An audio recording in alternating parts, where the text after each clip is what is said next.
नमस्कार, UP city news में आपका स्वागत है। आप देख रहे हैं चर्चा यूपी की। और चर्चा यूपी की में आज हम बात करने जा रहे हैं कोविड पीरियड में चुनावी घोषणाएं क्या कोरोना काल में उत्तर प्रदेश को आर्थिक रूप से बदहाल कर रही हैं। और इस चर्चा में हमारे साथ सहभागी हैं अर्थशास्त्री के रूप में डॉक्टर शरद चंद्र भारद्वाज, और भाजपा की तरफ से हैं मयंक लवानिया, और सिविल सोसाइटी ऑफ आगरा के जनरल सेक्रेटरी अनिल शर्मा जो मैनेजमेंट कंसल्टेंट भी हैं। और उसके साथ अभी कुछ ही समय में हमारे साथ जुड़ेंगे समाजवादी पार्टी के नेता योगेश गर्ग। तो सबसे पहले शरद जी आपसे जानना चाहेंगे, अर्थशास्त्री हैं आप, ये कोविड काल में जो लगातार घोषणाएं हुई हैं उत्तर प्रदेश सरकार की तरफ से जन कल्याणकारी नीतियों के लिए, योजनाओं के लिए, तो उसका क्या प्रभाव दिखाई दे रहा है प्रदेश की देखिए वित्तीय स्थिति में? राजीव जी ऐसा है कि कल्याणकारी योजनाएं अभी आकर के जो करी गई हैं ये वास्तव में कहीं ना कहीं हम लोगों के सामने एक बड़ी हास्यास्पद स्थिति को खड़ा कर रहा है कि पूरे 5 साल में हमारे सामने बिल्कुल ये समय नहीं रहा कि जो अब आकर के रोजाना हम पूरे अखबारों को, पूरे मीडिया को केवल इसी से रंगा हुआ देखते हैं। इसी टाइम में पूरे देश के कल्याण का और मंदिरों का, बाकी शिलान्यास का, इन सब चीजों का अभी हमें ध्यान आ रहा है। इस टाइम में हम दोबारा से ओमिक्रॉन जो हमारे सामने खड़ा हुआ है उस पर ध्यान नहीं दे रहे हैं इतना ज्यादा।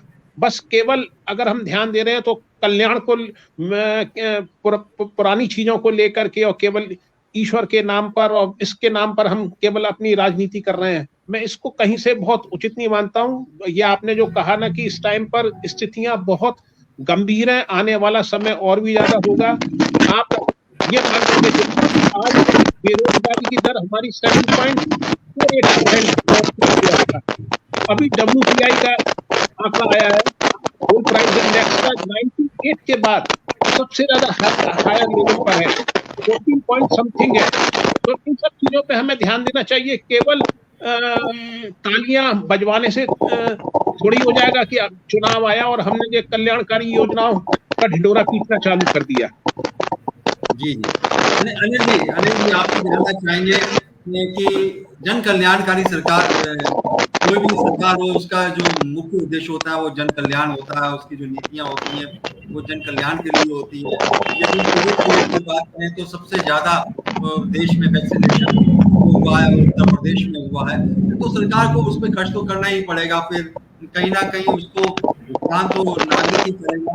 तो ऐसे में क्या जो योजनाएं होनी चाहिए वो स्थगित कर देनी चाहिए या पेंडिंग डाल देनी चाहिए? जी अनिल जी। देखिए, जन कल्याणकारी योजनाएं तो सरकार को बनानी चाहिए, लेकिन इलेक्शन आने के 3 महीने पहले आप सारी योजनाएं बनाकर आप वोटरों को लुभाने का काम कर रहे हैं। अगर आपको करना था तो जब इलेक्शन जीते थे तब आपको करना चाहिए था, पहली बात। दूसरी बात यह है कि आपको अपना बजट देखना पड़ेगा कि आपके बजट में ये पॉसिबिलिटी है या नहीं है कि आप इतनी कल्याणकारी योजनाएं दे सकते हैं या नहीं दे सकते। जिस तरीके से ढिंडोरा पीटा जा रहा है कि फ्री राशन मिलेगा, आप पूरी एक जनरेशन को अपने ऊपर डिपेंडेंट कर रहे हैं कि उसको फ्री खाना आप देंगे। इसका क्लियर कट इंडिकेशन ये है कि जनता के पास एम्प्लॉयमेंट नहीं है, इकोनॉमिक एक्टिविटी कोई नहीं है, जिसकी वजह से जितनी भी कल्याणकारी योजनाएं उनका कोई लाभ होने वाला नहीं है।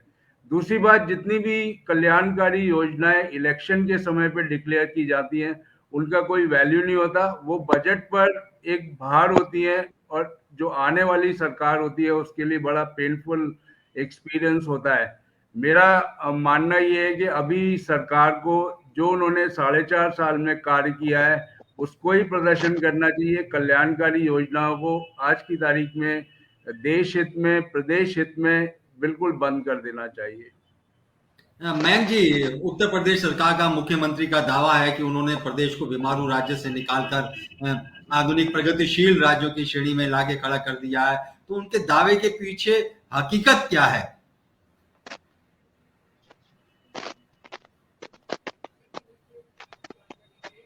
मयंक जी, आपका आपका आपका माइक्रोफोन बंद है शायद, आपका स्पीकर। जी जी। आवाज नहीं आई है, अभी नहीं आ रही है।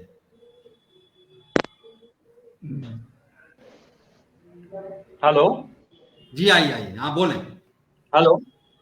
हाँ बोल देखिए, रहे हैं, जैसा सुन कि रहे अभी हमारे दोनों हाँ, जैसा कि अभी दोनों वरिष्ठ हमारे पैनलिस्ट हैं, शरद जी और अनिल जी, मुझे लगता है एक बात पे कोई विवाद नहीं है कि जन कल्याणकारी योजनाएं आ रही हैं। दोनों पैनलिस्ट इस बात पर एक मत हैं कि जन कल्याणकारी योजनाएं आ रही हैं। विवाद कहाँ है? जैसा कि शरद जी ने बोला कि अब आप आखिरी समय में बहुत चीजें दिखा रहे हैं, पुरानी चीजों को याद कर रहे हैं। एक बात उन्होंने ये कही। मैं कहूंगा पुरानी कौन सी चीज है? जब आप काशी विश्वनाथ मंदिर का पुनर्निर्माण करते हैं या वहां पर कॉरिडोर बनाते हैं, ये एक दिन का काम नहीं होता है। जैसा कि आपने देखा था कि जिन लोगों ने 2 वर्ष 3 वर्ष लगाए वहां पर, उन्हीं के संग प्रधानमंत्री जी ने भोजन करा। ये आज का कार्य नहीं है, ये योगी सरकार में चला आ रहा था। दूसरा, अगर आप फिर कहते हैं कि पुरानी बातों को, और यहां पर बात आई कि रिलीजियस वाली, कि धार्मिक प्रवृत्ति, अगर 12 लाख दिए जल रहे हैं, अयोध्या का पुनर्निर्माण हो रहा है, अयोध्या में कोई डेवलपमेंट हो रहा है, तो उसको ये कह देना कि ये आखिरी समय हो रहा है, ये भी गलत है। अगर पूर्वांचल एक्सप्रेस वे बन रहा है, तो क्या वो 3 महीने में बन गया? एक तरफ तो कुछ लोग दावा करते हैं कि उन्होंने शिलान्यास किया था, दूसरी तरफ ये कहते हैं कि 3 महीने में आ गया। एक लंबा चौड़ा एक्सप्रेस वे अगर बनता है, तो ये बात तो सभी को पता है कि ये 2 महीने या 3 महीने का कार्य नहीं होता। चौथी बात ये कि क्या नए हॉस्पिटल नहीं बने? अगर नए हॉस्पिटल बने तो क्या उनका उद्घाटन नहीं होना चाहिए? और अगर उनका उद्घाटन इस समय हो रहा है, तो क्या इसका मतलब ये है कि पिछले 3 महीने में ही सारे हॉस्पिटल बन गए? जहां अखिलेश शासन तक केवल 12 हॉस्पिटल थे, आज उनकी गिनती 40 हो रही है। तो क्या ये कल्याणकारी योजना, ये कह देना कि 4.5 साल में आपने कुछ नहीं करा, ये बात हास्यास्पद है, ना कि ये कि इनकी योजनाओं का हम उद्घाटन कर रहे हैं। एक और बात यहां पर है, जैसे आपने एक सवाल करा कि योगी जी ने जो जन कल्याणकारी योजनाएं बताई हैं उसमें कितना दम है। मैं आपको बताना चाहूंगा कि गन्ना किसानों पर कितना बकाया था और आज कितना बकाया है। आज केवल इस साल का रह गया है, 10-10 साल का बकाया था जो इस सरकार ने पूरा करा। तो ऐसा कहना कि यहाँ पर विकास नहीं हुआ या ये ढूल पीटा जा रहा है, ये बात वास्तव में हास्यास्पद है। असलियत ये है कि डेवलपमेंट जो हो रहा है पिछले 5 सालों में, वह पिछले 15 सालों में भी नहीं हुआ था। एक बात और कही गई कि 1998 से लेके आज तक पहली बार गर्त में गई इतनी जीडीपी। मैं पूछना चाहूंगा, वो कौन सा देश है जो कोविड काल में एकदम से उछाल मारकर बहुत ज्यादा डेवलप कर गया? मैं ये भी पूछना चाहूंगा, क्या वैक्सीनेशन पूरे भारत में नहीं हुआ? और वो दूसरा कौन सा देश है जहां पूरा वैक्सीनेशन हो गया? 6-6 करोड़ के जो देश हैं वो भी वैक्सीनेशन पूरा नहीं कर पाए, आपने कर दिखाया। क्या इस बात का श्रेय अगर जनता देगी किसी को, तो क्या उसे भी आप छीन लेंगे? बिल्कुल। मेरे पास जो प्रदेश सरकार के कुछ आंकड़े हैं वो मैं रखना चाहूंगा। 2017 से पहले प्रदेश सरकार का बजट 2 लाख करोड़ तक होता था, जो साल 2021 में बढ़कर 5.5 लाख करोड़ पहुंच गया है। उत्तर प्रदेश में 4 साल पहले वैट 49,000 करोड़ मिलता था, जो अब 1,000 करोड़ हो गया है। एक्साइज 12,000 करोड़ से बढ़कर 36,000 करोड़ पहुंच गई है। यूपी में 2015-16 में 10.90 लाख करोड़ की जीडीपी वाला राज्य था, लेकिन अब 21.73 लाख करोड़ की जीडीपी के साथ देश में दूसरे नंबर की अर्थव्यवस्था वाला राज्य बनकर उभरा है। शरद जी, ये क्या कहते हैं ये प्रदेश सरकार के आंकड़े? प्रदेश सरकार के आंकड़े जो कहते हैं, आज हमारे सामने जो सबसे बड़ी समस्या, वो आने वाली, दुर्भाग्य से अभी तक हमारी जनगणना के आंकड़े हमारे सामने नहीं आए हैं, जो 31 मार्च 2021 को आने थे कोविड के कारण। इतना विशाल देश है जहां पर आज भी टेट जैसी परीक्षा के पेपर लीक आउट होते हैं। हमारे यहाँ अभी कह रहे थे कि इतने दीपक जलाए जाते हैं, काशी कॉरिडोर का उद्घाटन 3 दिन में नहीं हो जाता है। तो ये क्या, ये सारा पैसा जो हम थोड़ा बहुत जीएसटी या उसके द्वारा अर्जित कर रहे हैं, तो उस पैसे को क्या हम इसी पर या विज्ञापनों पर व्यय कर रहे हैं? हम केवल कुछ ना कुछ ऐसा होना चाहिए जिसमें कि रोजगार के अवसर मिले। सबसे ज्यादा जरूरी चीज शिक्षा का विकास हो, आम आदमी को जो अभी बीच में बात कही थी, राजीव जी ने ये बात कही थी कि हम लोगों को अपंग बना रहे हैं, फ्री राशन बांट करके, फ्री रुपया दे करके। वो पैसा कहां से जा रहा है? पैसा हम ही लोगों की जेब से जा रहा है। वो उसको ये लोग कहीं और से अर्जन तो हो नहीं रहा है। हम लोगों के संग कितना निरंतर कुठाराघात हो रहा है कि हम लोगों को जो अपना हक मिलना चाहिए वो आम आदमी को अभी तक नहीं मिल पा रहा है। गरीब तो गरीब और ज्यादा गरीब बनाने का रास्ते तय किए जा रहे हैं। और जो सबसे ज्यादा अगर किसी पर कुठाराघात हो रहा है तो वो इस टाइम पर मध्यम वर्गीय पर हो रहा है।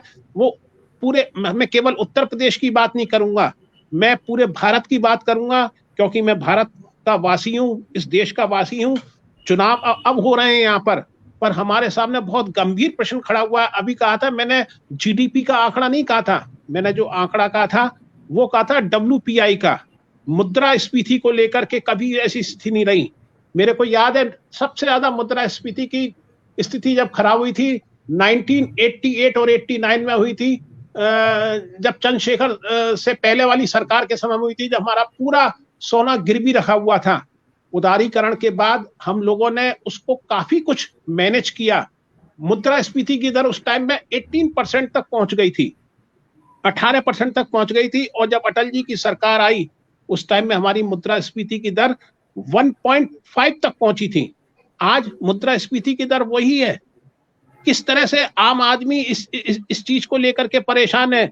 हम पहले प्याज को लेकर के, सिलेंडरों को लेकर के बैलगाड़ियां चलाते थे और ये सब कुछ करते थे। आज इस पर हमारा सबसे ज्यादा दुर्भाग्य की बात यह है कि पूरा विपक्ष कमजोर है, विपक्ष कुछ नहीं कर पा रहा है। जो मनमानी हो रही है वो करा जा रहा है और जिस तरह से चाहते हैं उस तरह से करते हैं ये। क्योंकि मैं इस समय में ये बात इसलिए कह रहा हूं क्योंकि चुनाव का पीरियड है, आम आदमी को बोलने का अधिकार है। मैं भी राम की पूजा करता हूं, भगवान शिव पर रोजाना जल अर्पित करता हूं, ईश्वर को बहुत बहुत आस्था रखता हूं। पर उसका जो कार्ल मार्क्स का कहना था, धर्म को अफीम की तरह से यूज करना नहीं जानता हूं। धर्म का मतलब ही है धारण करना, ना कि उसके द्वारा राजनीति करना। अनिल जी, यदि हम आंकड़ों की बात करें तो 2015-16 में प्रदेश में प्रति व्यक्ति की आय मात्र 47,116 रुपए थी, जो 2021 में बढ़कर 94,495 रुपए हो गई है। यदि ऐसे में चुनावी घोषणाएं भले ही होती रही हो और कोविड काल में, तो ये माना जाएगा कि उत्तर प्रदेश में आर्थिक प्रगति हो रही है। यदि हम सिर्फ आंकड़ों का परीक्षण करें तो देखिए, आंकड़े तो बहुत कुछ कहते हैं और वो झूठ भी बोलते हैं आंकड़े। और अभी तक का ये रहा है कि जो करंट गवर्नमेंट है वो आंकड़े को बहुत अच्छी तरह प्ले करती है, लेकिन अगर जमीनी हकीकत देखी जाए तो वो बिल्कुल उलट है। आप कहते हैं कि आपने बहुत सारी स्कीम्स इम्प्लीमेंट की हैं गवर्नमेंट ने, आप 10,000 रुपये बैंक से ले सकते हैं, आप लोन फ्रीली ले सकते हैं, ईज ऑफ बिजनेस हो गया है। लेकिन जब आप बैंक में जाते हैं तो इतने तरीके के रिस्ट्रिक्शंस आपके ऊपर लगा दिए जाते हैं कि आपको लगता है कि आपने ये क्यों पैसा लेने के लिए एप्लीकेशन दी। आप स्टेट बैंक के अंदर जाइए, आपको जो ट्रीटमेंट होता है, अभी जो बैंक के मर्जर्स के बाद बैंक का जो बैंक के एम्प्लॉयज का और जो बिहेवियर है वो बड़ा अनप्लेजेंट सा होता है। आपका ही पैसा है और वो आपका पैसा वापस देने के लिए इतना प्रॉब्लम क्रिएट कर देते हैं। दूसरी बात, श्री मयंक जी ने कहा कि विकास 3 महीने में नहीं होता, मैं बिल्कुल सही इसको मानता हूं। लेकिन मयंक जी को मैं याद दिलाना चाहता हूं कि आगरा के अंदर 2013 में श्रीमान मोदी जी ने प्रॉमिस किया था कि इंटरनेशनल एयरपोर्ट आगरा में बनाएंगे। उसका रीजन बड़ा लॉजिक सिस्टमैटिक था कि आगरा की जो इकोनॉमी है वो 65% टूरिज्म पर है। जहां उन्होंने 2013 में, जब वो कैंपेनर थे बीजेपी के, प्रधानमंत्री नहीं बने थे, उन्होंने बड़ा एक्सप्रेस किया था कि बड़े अचंभे की बात है कि आगरा में एयरपोर्ट नहीं है। मैं सिर्फ एक ही सवाल 2016 से मैं पूछ रहा हूं कि सरकार होने के बावजूद भी कोई कार्य नहीं हो रहा। अब डबल इंजन की सरकार है लेकिन इसमें राजनीति भरपूर है। राजनीति, आप जेवर उसको आप प्रमोट करने के लिए आपने पूरे एक शहर को खत्म कर दिया। आपने एक जो रीजन है आगरा रीजन उसको पूरा खत्म कर दिया और आप कहते हैं कि आप विकास कर रहे हैं। आप ये कैसे विकास कह सकते हैं कि आपने अयोध्या में विकास कर लिया, मथुरा में कर दिया, लेकिन आप आगरा में विकास के लिए आप सब ठन गोपाल हैं। हमने 9 MLA, 2 MP, 1 मेयर और एक राज्यसभा के अंदर MP सारे बीजेपी के हैं, लेकिन सारे के सारे बीजू का बने हुए हैं। They can only square population of Agra, but जब उनको जहां बोलना चाहिए, जो कहना चाहिए, वो बिल्कुल कहते नहीं है और ना वो बात को समझने को भी तैयार नहीं है कि क्या प्रॉब्लम है। वो आगरा शहर की इकोनॉमी को ही समझने को तैयार नहीं है। आगरा के लिए दूसरी प्रॉब्लम है हाईकोर्ट बेंच। 10,000 रुपये अगर आगरा का एक आदमी इलाहाबाद जाता है, एक हियरिंग में उसका खर्चा होता है, आप वो भी समझने को तैयार नहीं है। पानी की समस्या है, आप उसको भी समझने को तैयार नहीं है और आप क्लेम कर रहे हैं ऑल ओवर दी वर्ल्ड। मैं दिल्ली जाता हूँ, साउथ दिल्ली में बड़े बड़े होर्डिंग्स लगे हुए हैं, योगी जी के, मोदी जी के यूपी को इतना कर दिया। मैं चेन्नई जाता हूँ, जहाँ मैं सीनियर ऑफिसर से बात करता हूँ, तो वो कहते हैं अरे आपको आगरा में किस चीज की क्या कमी है, दिल्ली बिल्कुल पास है। तो आप क्या समझते हैं कि आगरा वासी जो यहाँ रहते हैं उनकी कोई इकोनॉमी नहीं है, उनका कोई डेवलपमेंट नहीं होना चाहिए। कोरोना काल में तो आगरा के साथ जितना नाइंसाफी हुई है, आगरा की इकोनॉमी, जब आगरा की मैं कह रहा हूं तो ऐसे बहुत से शहर हैं, अगर आप अयोध्या छोड़ दीजिए, लखनऊ छोड़ दीजिए, मथुरा जहाँ पे गवर्नमेंट ने फंड्स पंप इन किए, बाकी जगह कोई फंड्स पंप इन नहीं हुए हैं। जब आप फंड्स पंप इन करते हैं तो आप ऑन पेपर पूरे टोटल स्टेट की इकोनॉमी को बहुत सारा ग्रो करके दिखा सकते हैं, लेकिन जो रियलिटी है वो जो दिखाया जा रहा है उससे बिल्कुल विपरीत है।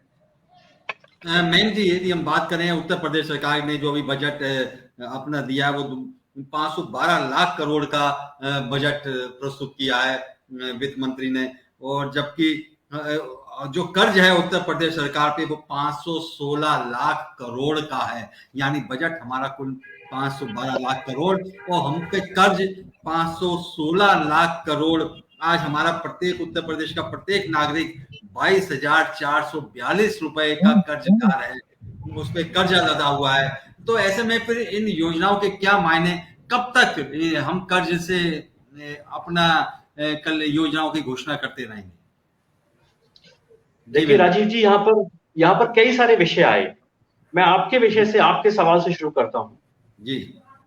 भारत 1947 में आजाद हुआ और तब तक मुगल काल और दिल्ली सल्तनत से लेकर अंग्रेजों तक भारत की जबरदस्त लूट हुई। अब उसके बाद वाली सरकार बजट बढ़ाए कि भारत की लूट में जो कर्जदार हो गए हम, उसे सही करें। जब 70 वर्षों तक देश को लूटा खसोटा गया, तो उसका इल्जाम 5 वर्ष की सरकार पर कैसे आ सकता है? जबकि 5 वर्ष की सरकारों ने बजट बढ़ाया। निसंदेह कमियां थोड़ी बहुत रहती हैं, लेकिन जब 70 वर्षों में हम 4-6 साल के लिए आ गए, लेकिन लगातार कांग्रेस रही, लगातार मायावती रही, अखिलेश यादव रहे, उनके पिताजी भी रहे मुलायम सिंह यादव, और हुआ क्या? अभी यहां पर बोला गया कि आगरा में कुछ नहीं हुआ। मैं यहीं से शुरू करता हूं। क्या नोएडा और लखनऊ की तरह हमने क्या बड़े बड़े हाथी बनाए? क्या हमने मूर्ति स्मारक बनाई? हमने ऐसा नहीं करा। हमने अयोध्या धाम बढ़ाया, हमने काशी धाम बनाया। अभी खुद स्वीकार करा अनिल जी ने कि लखनऊ मथुरा में भी डेवलपमेंट हो रहा है। उनका फोकस था आगरा में नहीं हो रहा, लेकिन उनका जवाब उन्होंने ही दे दिया। उन्होंने कहा हमें हाईकोर्ट बेंच चाहिए। मान लीजिए हाईकोर्ट बेंच ब्रज क्षेत्र में आती है, अगर आगरा में ना आके मेरठ में आती है, तो क्या आप उसका ये कह के विरोध करेंगे कि हमें क्यों नहीं दी? इन्होंने एयरपोर्ट की बात कही कि मोदी जी ने कहा जेवर में अगर एयरपोर्ट खुल रहा है तो क्या वो आगरा से 1000 कोस दूर है? यानी कि सारे पैमाने पर कहां पर खरा उतरना चाहिए, मोदी जी और योगी जी की सरकार खरी उतरी। अगर जेवर में एयरपोर्ट बनना है तो वह सबसे ज्यादा ऑप्टिमम प्लेस है। केवल इस वजह से आगरा में पूरा बना दिया जाए, जैसे मुलायम सिंह ने कहा कि सैफई को डेवलप करा जाए, वो हमारे मोदी जी या योगी जी नहीं कहते। जेवर में बनाया गया, क्या उससे आगरा को नहीं मिलेगा फायदा, या मथुरा को नहीं मिलेगा, या आसपास के इलाकों को नहीं मिलेगा? यहाँ पर एक व्यक्ति विशेष या एक शहर विशेष का डेवलपमेंट की बात नहीं है। जब काशी का विकास आप स्वीकार कर रहे हैं, अयोध्या का कर रहे हैं, मथुरा का कर रहे हैं, तो जेवर के एयरपोर्ट को आप ऐसा क्यों दर्शाने की कोशिश कर रहे हैं कि ये जेवर में नहीं मुंबई में बन रहा है। एक और बात यहां पर बोला गया शरद जी ने कि मुझे बड़ा दुख, उन्होंने कहा कि उन्हें बड़ा दुख होता है कि हमारे टैक्स से बनाया जा रहा है। और उन्होंने एक और बात बड़ी अच्छी कही कि कार्ल मार्क्स ने कहा। मैं कहना चाहूंगा कि अगर कार्ल मार्क्स को आप बीच में लाएंगे तो मुझे सावरकर जी को बीच में लाना पड़ेगा, इसलिए वो ना करा जाए तो अच्छा है, नहीं तो बात बहुत दूर तक जाएगी। उन्होंने कहा हमारा टैक्स का पैसा, क्या जो मंदिरों का पैसा था वो काशी में नहीं लगा है, वही पैसा लगा है। और अगर जो भी पैसा लगा, क्या उससे काशी के लोगों को, बनारस के लोगों को, आसपास के लोगों को रोजगार नहीं मिलेगा? मिलेगा। देखिए, संस्कृति को और एजुकेशन को और इकोनॉमिक्स को एक साथ लेके चलना पड़ेगा। आपने कहा आप पुरानी बातें कर रहे हैं, इतिहास, मैं कहूंगा इतिहास भूतकाल का वह ज्ञान है जो वर्तमान में भविष्य के लिए पढ़ा जाता है, भविष्य उत्थान के लिए पढ़ा जाता है, वही यह सरकार कर रही है।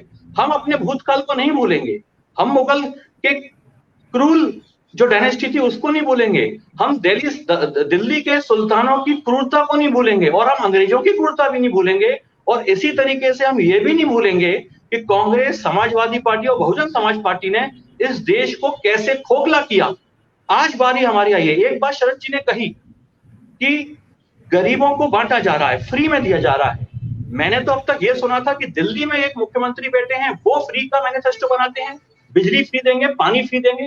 वो बात अच्छी है और ये खराब। यहां पर हमने मैनिफेस्टो में नहीं कहा हम फ्री देंगे, हमने ये कहा है कि कोरोना काल चल रहा है, दुनिया में मुद्रास्फीति तब बढ़ती है, आप पूरा इतिहास देख लीजिएगा, जब युद्ध होंगे और जब महामारी होगी।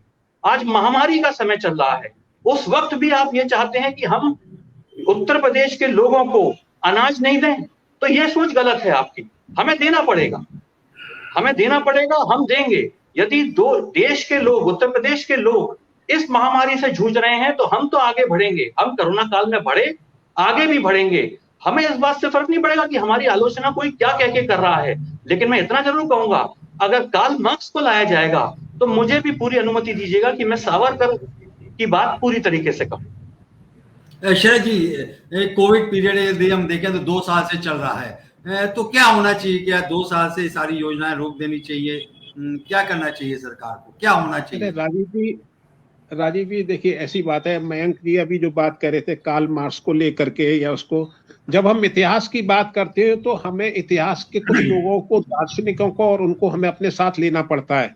सावरकर जी तो अभी की बात है, कार्ल मार्क्स अपने आप में विश्वविख्यात व्यक्ति रहा, उसने जो कुछ कहा, उसने बहुत बड़ी क्रांतियां की, सब कुछ किया, और उन्होंने खुद विराम भी दे दिया ये कह करके कि मैं इस बात पे बहुत ज्यादा चर्चा नहीं करना चाहता हूं। मैं दूसरी बात पे आता हूं।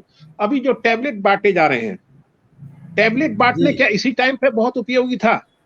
आज मेरे को पता लगा एक सूत्रों के द्वारा, मेरे कॉलेज में 10,500 स्टूडेंट्स का, 10,600 स्टूडेंट का रजिस्ट्रेशन होके गया था, जिसमें कि मात्र, मैं बिल्कुल ऑथेंटिक नहीं है पर मेरे को जो पता लगा है आज कि 600 लोगों के का क्लियर होकर के आया, बाकी की दोबारा से लिस्ट बना करके भेजी गई है। ये एक प्रयास नहीं है क्या? इसी टाइम पर हमें टैबलेट देने का ध्यान आ रहा है। ये मयंक जी अभी जो ये बात कह रहे थे कि ये काम क्या बच्चों की पढ़ाई के लिए हम इतना जागरूक और तकनीकी रूप से अब हुए हैं, उससे पहले नहीं जागरूक हो सकते थे क्या हम? आज से शुरू में अनिल जी ने ये कहा कि हमें ये काम शुरू में कर लेने चाहिए थे। वास्तविकता है, हमें साल भर का समय देख करके तब हमें इस तरह की प्रयास करने चाहिए थे कि हम छात्रों के इतने शुभ चिंतक हैं, हम उनके ऊपर इतना भविष्य के ऊपर ध्यान देने वाले हैं, तो हमें क्यों नहीं उसी टाइम पर ये सब गतिविधियां चालू कर देनी चाहिए थी। 70 साल की बात ये सुन करके कान पक गए हमारे। आज ONGC हुआ, भाभा एटॉमिक रिसर्च सेंटर हुआ, IOC हुआ, कितने पब्लिक सेक्टर, कितना बड़ा मेडिकल इंफ्रास्ट्रक्चर, कितनी बड़ी बड़ी चीजें तैयार हुई, उसको लेकर के मैं आज भी याद करता हूं कि अटल जी के समय में स्वर्ण चतुर्भुज योजना अपने आप में बहुत बड़ी योजना थी। उस योजना को मैं बड़े सम्मान की दृष्टि से देखता हूं, ये कहता हूं कि वो भारत को जोड़ने वाली एक बहुत महान योजना थी, मैं उस चीज को मानता हूं। पर आज हम लगातार ये कहते रहे कि साहब पिछली सरकारों ने कुछ किया ही नहीं। आज जो लखनऊ एक्सप्रेस हाईवे बना है वो किसने बना दिया लेकर के? मायावती जी की बात छोड़ दीजिए भैया, इस बात को मैं बिल्कुल सहमत हूं, क्योंकि मैं किसी राजनीतिक दल की बात नहीं करता हूं कि मायावती जी ने जो हाथियों के और उसके ये तैयार करें, ये कहीं से भी उचित नहीं है, उसे कहीं से उचित नहीं मानता हूं।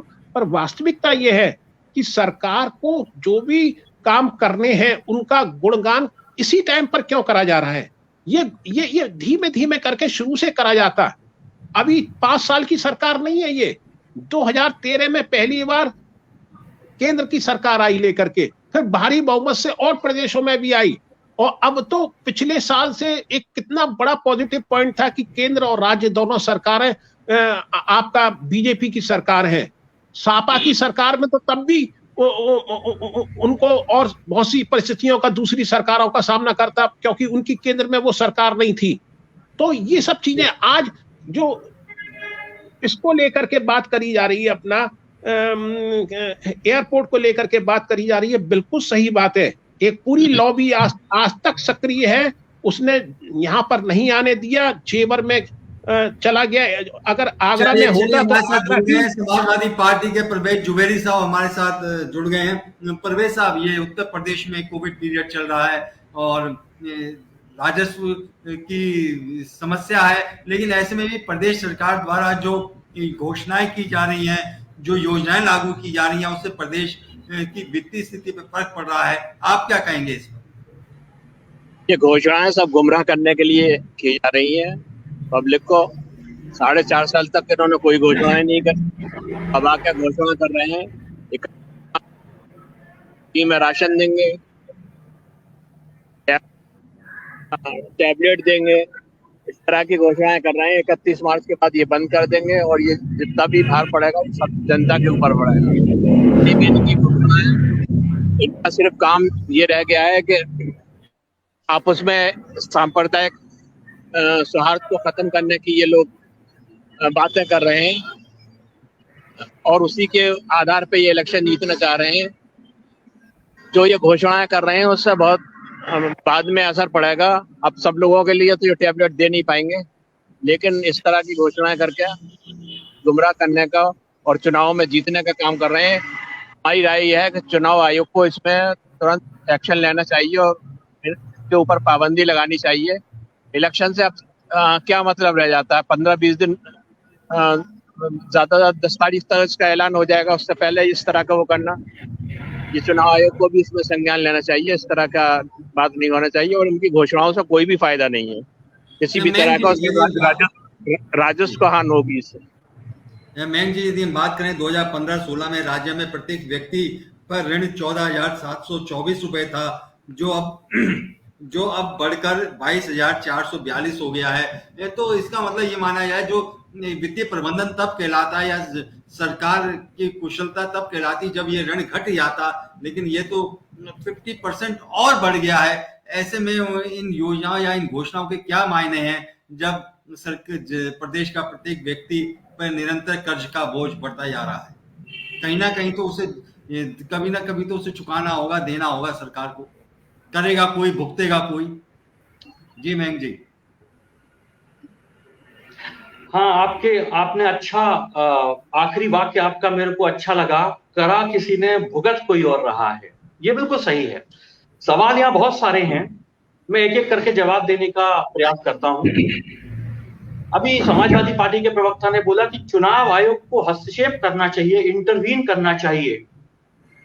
ये संदेश है, समाजवादी पार्टी की स्वीकारता है। इससे बड़ी स्वीकारता क्या होगी उनकी हार की, कि पहले ईवीएम पर निशाना ताका जाता था, आज चुनाव के घोषणा से पहले ही चुनाव आयोग याद आ रहे हैं।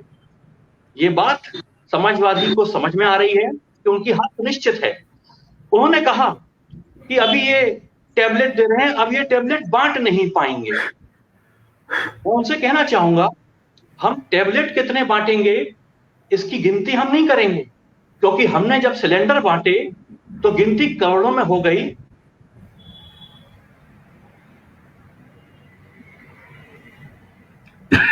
लेकिन विपक्षियों ने उसकी गिनती शुरू करी। हमने जब बैंक खाते खोलने शुरू करे, हमने गिनती नहीं करी, विपक्षियों ने करी, गिनती 25 करोड़ के ऊपर हुई। इसलिए निसंदेह ये काम मैं समाजवादी पार्टी, बहुजन समाज पार्टी और विपक्षी दलों पे छोड़ूंगा कि कितने टैबलेट बटे वे गिनेंगे, शायद गिनते गिनते थक जाएंगे, लेकिन हम जिस चीज को बंद करेंगे वो है गुंडागर्दी। इन्होंने बोला समाज में द्वेष की भावना हम पैदा कर रहे हैं, समाज को लड़ा रहे हैं, समाजवादी पार्टी ने कहा। अभी मैं आपको बताना चाहूंगा, अगर समाजवादी पार्टी के जो गुंडा तत्व के लोग थे, उनकी 2 नंबर से कमाई हुई जो आय थी और उस पर जो भवन बने थे, उनको गिराना, अगर ये द्वेष उत्पन्न करना है तो ये द्वेष अच्छा है। अगर मुख्तार अंसारी की काली कमाई को ढहा देना समाज में द्वेष उत्पन्न करना है, तो समाज के लोग समझ रहे हैं कि प्रदेश सही दिशा में जा रहा है। यहां पर एक और बात कही गई कि मुद्रास्फीति की बात नहीं कही थी, लेकिन मैंने उसका उत्तर दिया कि आप दुनिया के किस कोने में रह रहे हैं जहां पर कोविड की वैक्सीन इतनी तेजी से लगी हो, जब अमेरिका तारीफ कर रहा है, WHO कह रहा है। और एक और बात, आपको आज सारी बातें याद आ रही हैं, यह कहा जा रहा है कि आज ही सारी घोषणाएं क्यों करी जा रही हैं। निसंदेह विपक्षी दल यही कहेंगे, लेकिन हम पर तो यह इल्जाम शुरू से लगा। सिलेंडर की याद कैसे आ गई? मैं बताना चाहूंगा, आम इंसान MLA MP के घर के चक्कर लगाता था कि सिलेंडर का हमें वो मिल जाए, हमें एक सिलेंडर चाहिए। MP को 10-8 ऐसे कोटे मिलते थे, वो कोटा सिस्टम खत्म कर दिया। और ये इल्जाम हम पे तब भी लगा कि गैस के सिलेंडर बांट दिया, भरवाएगा कौन? आज वो भरे जा रहे हैं। लोगों का उत्साह बढ़ा है। क्या चूल्हे पर बनाए दे, जो 70 साल से चूल्हे पर माताएं बहनें जो खाना बना रही थी, क्या वही चलने दिया जाता? आपने एक और बात कही कि 1998 में अटल जी ने एक योजना बनाई, वो बहुत, और आपने उसकी प्रशंसा करी, चौमुखी योजना। क्या नितिन गडकरी जी के नेतृत्व में, मोदी जी की सरकार के नेतृत्व में, क्या उसी योजना को आगे नहीं बढ़ाया गया है? आपने कहा कि पानी के लिए दिक्कत यहाँ पर, क्या गंगा जल यहाँ पर नहीं आया है? देखिए, विकास दिखता है। एक नारा दिया गया था, काम बोलता है, लेकिन सही मायने में वह नारा तब सिद्ध नहीं हुआ था। हम वो नारा नहीं दे रहे, तो जनता अपने आप बता रही है। मुझे तो यह समझ में नहीं आ रहा कि किस बात का विरोध हो रहा है। केवल इस बात का कि घोषणाएं आज क्यों हो रही हैं? जो काम पिछले 5 साल से हो रहे थे, उसका कभी ना कभी तो घोषणा होगी। अगर हवाई जहाज पूर्वांचल पे उतर रहा है, पूर्वांचल के रोड पर, तो इसमें बुरा क्यों लग रहा है?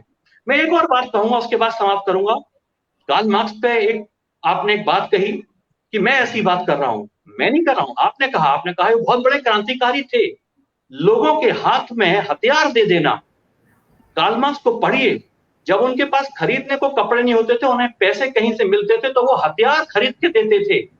अगर ये बात आप यहाँ पर लाएंगे कार्ल मार्क्स को, तो निसंदेह ही मेरे को सावरकर एरा लाना पड़ेगा। मैं पुनः दोहराता हूं, कार्ल मार्क्स को इस आप पार्टी का नाम है CPI, communist party of India. नाम में बता रहा है कि वो भारत के समाज से जुड़ी हुई नहीं है, ऑफ इंडिया। आप ऑफ इंडिया कब लगाते हैं? जब कोई विदेशी यहाँ पर आता है। तो जब ऐसी बातें होंगी तो मुझे तो उसका जवाब देना पड़ेगा। चलिए अनिल जी, एक अंतिम प्रश्न आपसे पूछ रहे हैं कि जो कोविड पीरियड है, कोविड पीरियड में निस्संदेह एक तरह से आपातकाल है, रोजी रोजगार पे फर्क पड़ा है, व्यापार प्रभावित हुए हैं, लोगों के रोजगार छिना है। ऐसे में यदि सरकार मुफ्त राशन देती है या और इस तरह की बातें करती है, तो उस पर क्या कोई ऐतराज होना चाहिए? ये सरकार की ड्यूटी है, या वो वित्तीय प्रबंधन देके, वो वित्तीय स्थिति देके, वो ये देखे कि प्रदेश की वित्तीय स्थिति बदहाली हो जाएगी? क्या कहेंगे इसे? देखिए, भारत में एक लॉ है, डिजास्टर मैनेजमेंट एक्ट। वो आज का लॉ नहीं है, वो 2005 से लॉ है।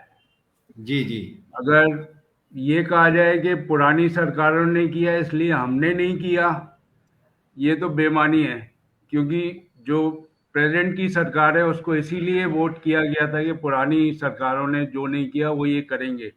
अगर वो भी यही सारी चीजें यही लें कि हमने इसलिए नहीं किया कि 70 साल में नहीं हुआ। 70 साल लोग कैसे कहते हैं ये तो उनको पता है, क्योंकि उनके प्रधानमंत्री कल्याण सिंह भी चीफ मिनिस्टर है यूपी के। अगर वो उनको भी गाली देते हैं तो ये उनका आउटलुक है। लेकिन डिजास्टर मैनेजमेंट के अंदर सारी चीज डिफाइंड है, जिसके अंदर सारी एक्टिविटी होनी चाहिए। और दूसरी बात मैं ये कहना चाहूंगा कि जो इकोनॉमिक एक्टिविटी है, आप किसी भी कंट्री में अगर आप बंद कर देंगे तो उसका प्रॉब्लम होगा। यूएस में प्रेसिडेंट ट्रम्प वो इतने बेवकूफ नहीं थे, इसलिए उन्होंने 100% लॉकडाउन नहीं लगाया। उनको पता था कि उनकी कंट्री की इकोनॉमी बिल्कुल शैटर हो जाएगी। मैं उस पर भी आर्ग्यूमेंट नहीं करूंगा, लेकिन जिस पीरियड में ये कोविड पीरियड खत्म हुआ, उस समय हमने क्या एक्शन लिए, क्या चीजें हमने की। अब कहा यह भी जाता है कि हमने इतने सारे मेडिकल कॉलेज खोल दिए। अगर मेडिकल कॉलेज की वास्तु स्थिति अगर देखी जाए तो वहां पे अभी स्टाफ नहीं है, इंफ्रास्ट्रक्चर नहीं है, लेकिन वहां मेडिकल कॉलेज खुल गए। फिर ये कहा गया कि जेवर में अगर एयरपोर्ट बन रहा है तो आगरा को क्या परेशानी है। तो मैं मयंक जी को याद दिलाना चाहूंगा कि बीरबल की खिचड़ी भी उसी हिसाब से बनी थी। जहां कुछ नहीं है, जहां की इकोनॉमी, शहर की इकोनॉमी को आप बिल्कुल समझ ही नहीं रहे हैं, आप उसको समझना नहीं चाहते। 44 लाख की जो पॉपुलेशन है वो बिल्कुल खत्म हो जाएगी, आगरा रीजन की आप खत्म हो जाएगी। लेकिन आप ये कह रहे हैं जहाँ पे स्क्रैच से आप पूरा क्रिएट कर रहे हैं, वहां पे एयरपोर्ट भी क्रिएट करेंगे, वहां आप सिटी भी क्रिएट करेंगे, वहां आप टूरिज्म के आयाम भी क्रिएट करेंगे, आप हेलीपैड भी बनाएंगे। आप जब जो मर्जी होती है आप कर लेते हैं। आप एयरपोर्ट को टीटीजेड एनवायरनमेंट से आप बनने नहीं देते, लेकिन हेलीपोर्ट आप आगरा में बना देते हैं विदाउट अप्रूवल। फिर आप बहुत सारी चीजें, आप मेट्रो बना देते हैं आगरा के अंदर विदाउट अप्रूवल।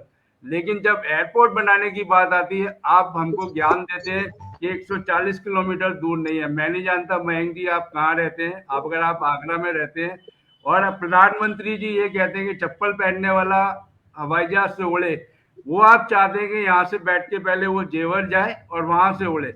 और दूसरी बात मैं ये कहना चाहूंगा कि अभी जो भी सर्कमस्टांसेस है, ये सब पॉलिटिकल गिमिक्स हैं जिसको कि सरकार दे रही है। और आगे आने वाली अगर इनकी सरकार आती है तो अपनी सरकार के लिए ये बहुत बड़ा प्रॉब्लम क्रिएट कर रही है। राजीव जी, आपने बजट का जो फिगर्स बताया वो बिल्कुल फैक्चुअल फिगर है। जब आपका इतना डेफिसिट है, आप क्यों डेफिसिट करते जा रहे हैं? या तो आप सेंटर पे डिपेंड कर रहे हैं, सेंटर में आपकी सरकार है, आप वहां से पैसे लेके आ रहे हैं, आप ये करना चाहते हैं। ये भी सही रणनीति नहीं है, क्योंकि फिर बाकी स्टेट्स के साथ प्रॉब्लम है। और दूसरी बात, क्योंकि मैं मैनेजमेंट में रहा हूँ, डिस्काउंट्स कंपनी देती है जब उनके पास प्रॉफिट होता है। आज सरकार के पास कोई प्रॉफिट नहीं है। अगर आप CSR या जन कल्याण योजना कर रहे हैं तो आप अपने पैर पे कुल्हाड़ी मार रहे हैं, ऐसा मेरा। जी बिल्कुल, अब समय की सीमा है दोस्तों। चर्चा यूपी की में हम सिलसिला जारी रखेंगे, उत्तर प्रदेश से जुड़े विभिन्न विषयों मसलों पर चर्चा करने का। आप हमारे साथ इस चर्चा में सहभागी रहे, आपका बहुत बहुत धन्यवाद। फिर मुलाकात होगी नए विषय पे, नए पैनल के साथ। तब तक के लिए आज्ञा दीजिए, नमस्कार। धन्यवाद।